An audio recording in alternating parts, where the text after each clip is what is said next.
Universitas Diponegoro merupakan salah satu perguruan tinggi negeri di Indonesia yang terletak di ibu kota provinsi Jawa Tengah, yaitu Kota Semarang.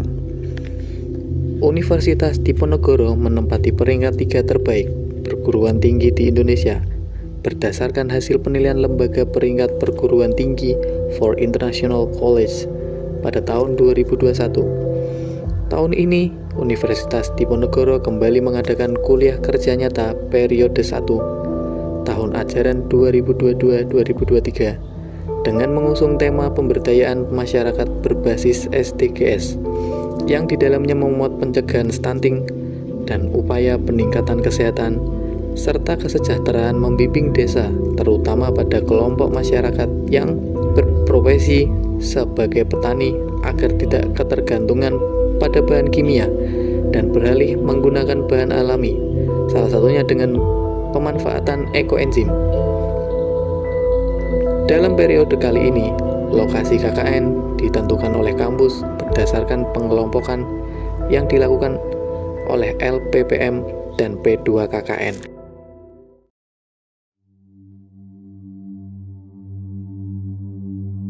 Desa Winduaji merupakan nama salah satu desa yang ada di Kecamatan Paninggaran, Kabupaten Pekalongan, Jawa Tengah. Desa ini memiliki jumlah penduduk 3.235 jiwa dan berbatasan langsung dengan Desa Werti di sisi barat. Untuk sisi utara, berbatasan dengan Desa Notogiwang dan Domiang. Bagian selatan, Kecamatan Sukoharjo, serta di sebelah timur berbatasan dengan Desa Grandegan. Desa Winduaji memiliki berbagai potensi di bidang pertanian dan perkebunan karena memiliki tanah yang subur dan didukung dengan mayoritas penduduk bekerja sebagai petani dan pekebun. Akan tetapi, belakangan ini petani maupun pekebun di Desa Winduaji memiliki kecenderungan untuk menggunakan pestisida dan pupuk kimia. Hal itu berakibat buruk dikarenakan bahan kimia berada di pupuk dapat merusak komposisi tanah, sehingga tanah lama kelamaan akan kehilangan zat haranya. Melihat masalah tersebut, kami mahasiswa KKN Undip Tim 1 bergerak untuk menyelesaikan masalah tersebut dengan membuat ekoenzim. Ekoenzim adalah hasil dari fermentasi limbah dapur organik seperti ampas buah dan sayuran, dan gula.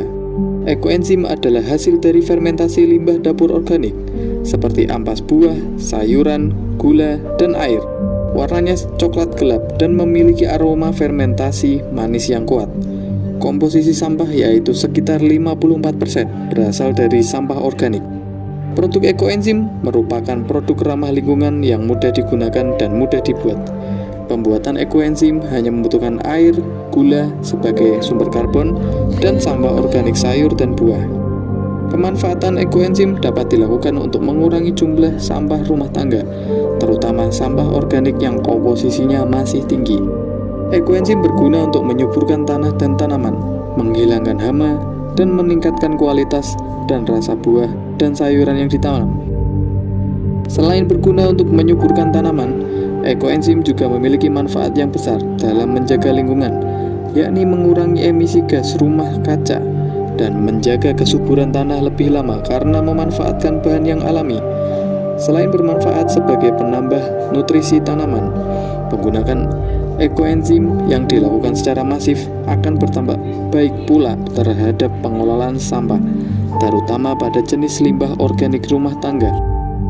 Apabila kesadaran pengguna ekoenzim di Desa Winduaji semakin besar, maka akan meningkatkan kehigienisan lingkungan dan tentunya kualitas kesehatan masyarakat Desa Winduaji, sehingga akan mengurangi angka gizi buruk pada bayi, utama masyarakat Desa Winduaji, sehingga akan mengurangi angka gizi buruk pada bayi utamanya pada kelompok umur balita.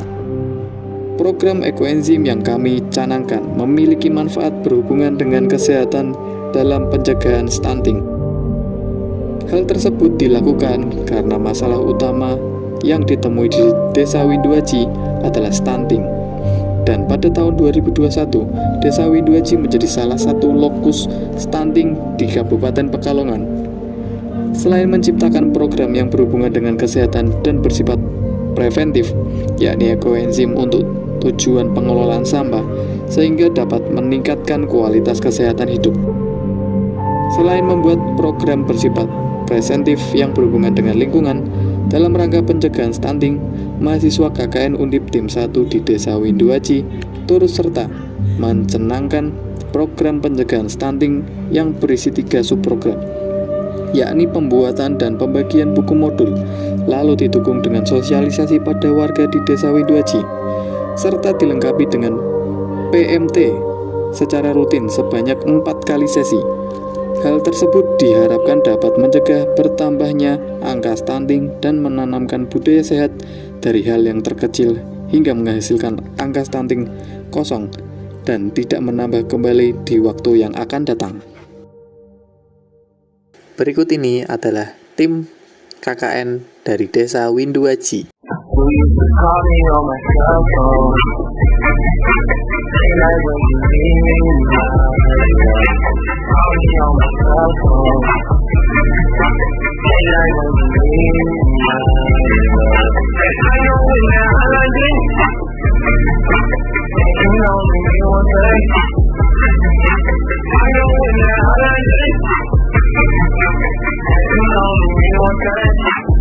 Ever since I left the city, you got a reputation for yourself now.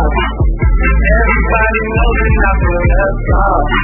Girl, you got me down, you got me stressed out. Ever since I left the city, you started wearing less and going out hard. That means I just went out on the dance floor. Dan berikut ini adalah program kerja dari KKN Tim Desa Windu Aji.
Assalamualaikum warahmatullahi wabarakatuh. Saya sendiri nama Muhammad, umur 41 tahun. Saya Kades Desa Windu Aji. Di Desa Windu Aji ada 4 dukuh. Pertama itu berarti dukuh Windu Aji Barat. Yang kedua dukuh Plumbon. Yang ketiga dukuh Sumbang. Yang keempat dukuh Sidomas.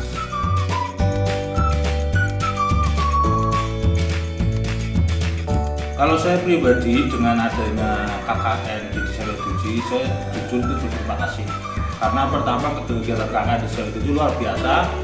Itu ada berarti les untuk anak-anak sekolah. Itu berarti tiap malam yang mungkin di sekolahan itu belum tahu, itu kan masih di les.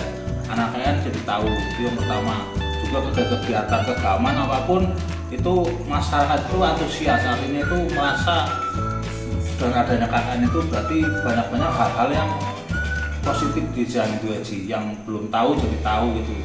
Cuman dengar-dengar itu waktunya sangat sedikit, cuman berapa bulan mau perpisahan, padahal untuk masyarakat Jawa itu masih mengharapkan itu mudah-mudahan kedepannya itu KKN bisa ada di desa Windu Aji lagi.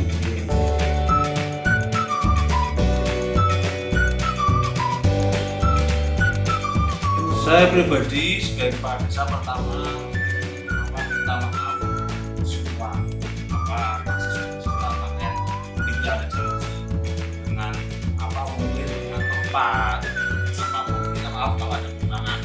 Yang kedua saya pesan, saya Budi mendoakan mudah-mudahan KKN yang ada di sini itu apa yang dicita-citakan, apa yang diharapkan itu bisa dicapai kedepannya gitu ya. Nah itu saja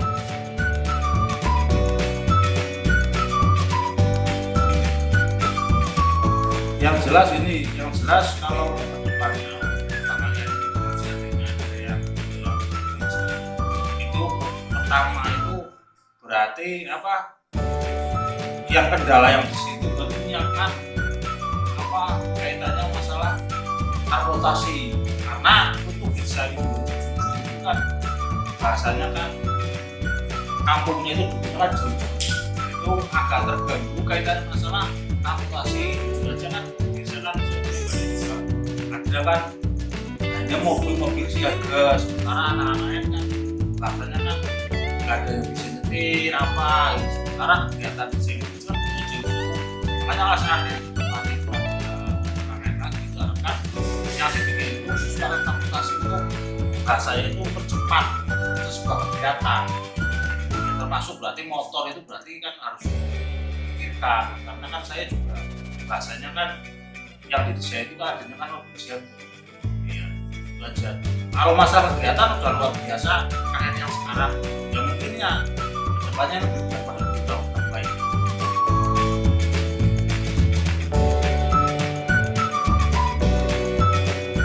Ya itu aja, saya nggak mau bilang mas hebat, tapi yang jelas saya pribadi dengan adanya KKN masyarakat luar biasa antusias karena kegiatan KKN benar dari segi keagamaan, segi jadi menyangkut semua dan mengikuti semua. Nah saya mudah-mudahan artinya itu pastinya itu jangan hanya 50 hari, pastinya bisa lebih. Bravo untuk KKN mungkin benar banyak mahasiswa semakin jaya maju dan apa yang diceritakan itu bisa tercapai. Mudah-mudahan KKN semakin maju, terutama khusus KKN yang bisa diuji, tetap sehat, apa yang diceritakan semakin tercapai.